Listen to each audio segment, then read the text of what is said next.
O PT, gente, nunca foi democrático. Nunca foi nem mesmo de esquerda. De esquerda é o Aldo Rebelo, é o Roberto Freire. O PT é sindicalista, é outra coisa. Ele reúne os faustos da periferia que venderam consciente e deliberadamente a alma à versão getulista daquele mesmo veneno que condenou a Itália fascista ao desastre e a Argentina peronista ao mergulho sem fim na decadência. O PT é uma mistura da nata que boia por cima do lodo do peleguismo sindical com os restos daquela esquerda armada psicopata que atuou contra o regime militar. É isso que é o PT, gente.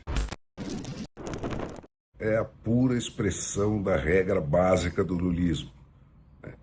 Acuse os outros dos crimes que você comete e punir a polícia em vez do ladrão. E o que ele quer é ser o ditador de tudo, né? E isso não é que é óbvio, é o que ele declara todo dia enquanto destrói instituição por instituição da ordem civilizada. E ele faz isso porque ele pode, né? O Lula tem licença para mentir, né? Da imprensa analfabeta, que tirou o breque do Brasil quando ele enfrenta a sua maior ladeira abaixo, né? E joga gasolina na fogueira do lulismo, né? E daquele tipo de gênio da economia que é tão, mas tão apaixonado por si mesmo, né, que quer que o Brasil se perca para não perder as suas ideias brilhantes, né, e joga mais pólvora em cima da explosão, né. Os companheiros de cagada desse senhor, né, movido pela vaidade, pelo menos tiveram a decência de declarar o seu arrependimento e passar a atuar do lado dos bombeiros, né. E já tem até gente dentro do PT tentando, com todo o cuidado, né, pisando em ovos, desmanchar essa pilha de lenha onde o Brasil vai pegando fogo.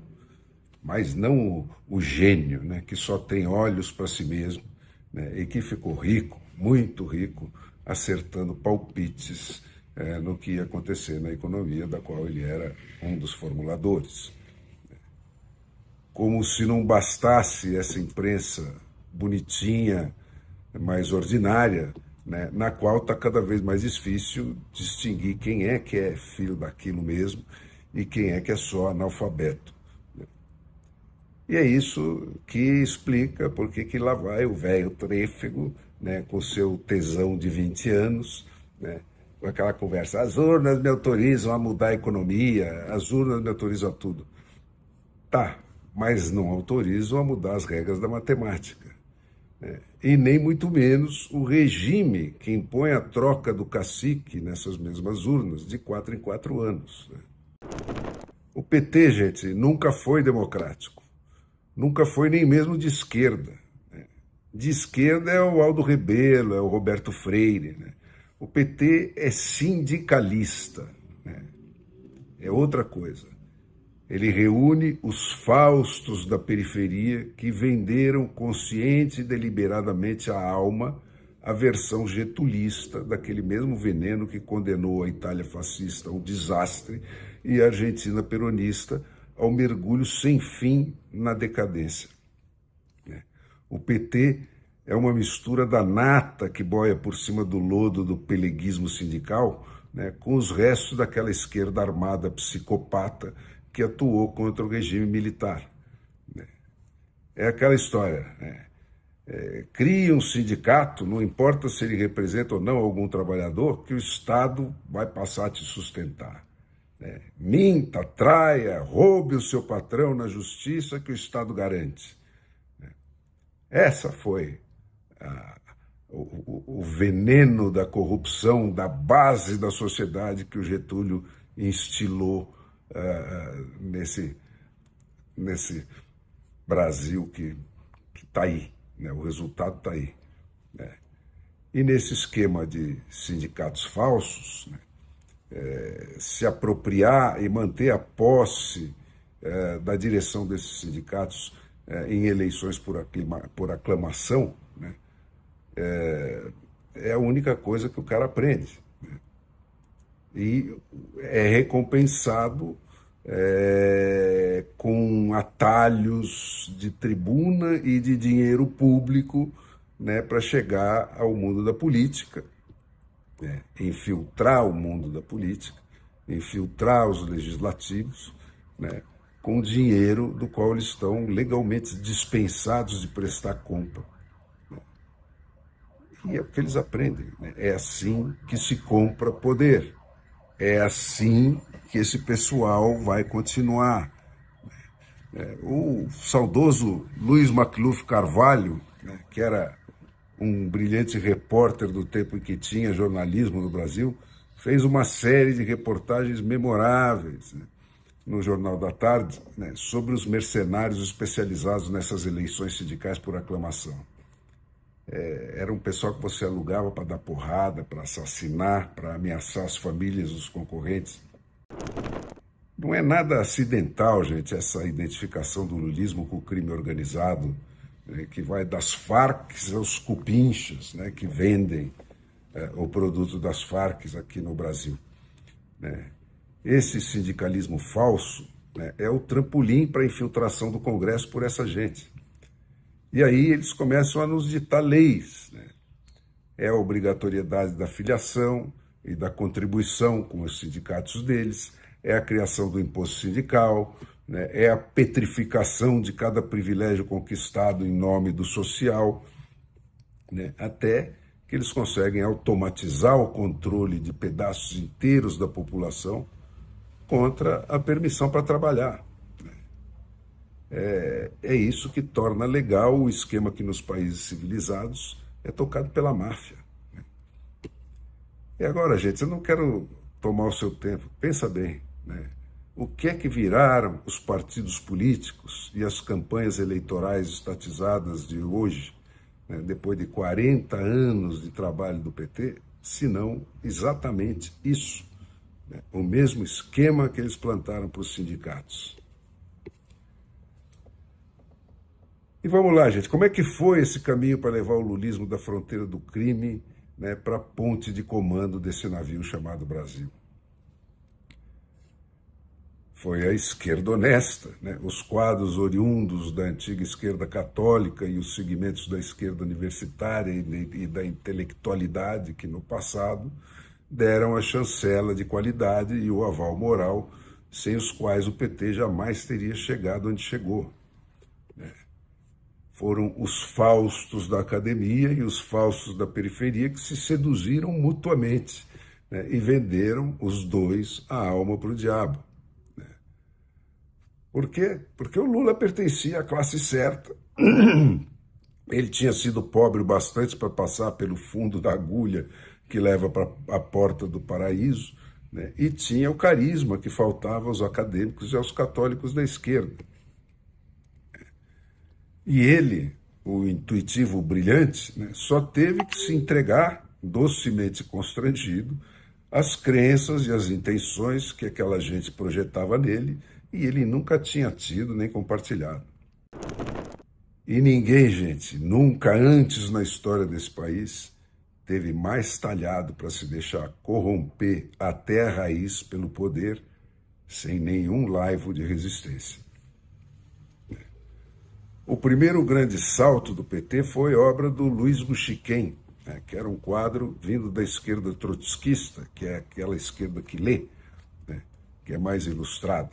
Né. Foi ele que apontou a próxima meta para o CEO do PT, que é o Zé Dirceu, né, que era aparelhar os fundos de pensão das estatais, que naquele tempo eram o maior volume de dinheiro entesourado existente no país. Este, dizia ele, seria o instrumento para saltar da mera conquista de prefeituras para a tomada do país. Na mesma época, o partido investiu no controle dos sindicatos de bancários, com os quais ele conseguiu instituir o que ficou conhecido na época como a PTPOL, de polícia, né? Uma entidade não oficial, mas muito conhecida das redações, que desde aquela época começaram a ter acesso aos pormenores da vida dos inimigos do partido. Né? E com isso o PT se arvora em paladino da ética na política o que, junto com o dinheiro dos fundos das estatais, ele chega lá. E lá, facilitando o acesso dos brasileiros aos bens pessoais, como os eletrodomésticos e as quinquilharias baratas chinesas, mas não aos bens sociais, como a educação, saneamento, os empregos de qualidade, né? O PT, ao longo de 13 anos seguidos, trocou um projeto de Brasil por um projeto de poder, né? Sempre sob o mote de que governar é roubar o suficiente para ganhar a próxima eleição. Mas então, pelas mãos de um juiz e de um grupo de promotores com mestrado lá na terra do John Wayne, naquela terra onde tem xerife, né, veio o mensalão. E o resto é uma história que a gente conhece. O golpismo, gente, no PT é genético. A volta por cima vai se dar com o casamento do Gramsci com o Foro de São Paulo. E a morte da imprensa, que vinha sendo ocupada pelo funil da obrigatoriedade de diploma de jornalismo, que foi outra obra do PT para facilitar a tomada das redações, abre a grande janela de oportunidade. Conquistadas as tribunas mais poderosas do país, o novo esquema consiste no seguinte: ao reagir a todo e qualquer fato novo com bofetadas na cara da lógica e do senso comum, o PT vai conseguindo que cada bofetada nova pareça menos chocante que a anterior. E isso vai desensibilizando o ouvinte, até que agredir a lógica se torna a regra, e, portanto, parecido com a lógica, e não a exceção, que é aquilo que, por inusitado, aciona os nossos alarmes cognitivos. O país vai se acostumando com o absurdo. Tudo bem, isso funciona, mas com limites. A grande reviravolta na sorte do Brasil, a reviravolta definitiva, ainda está envolta em obscuridade.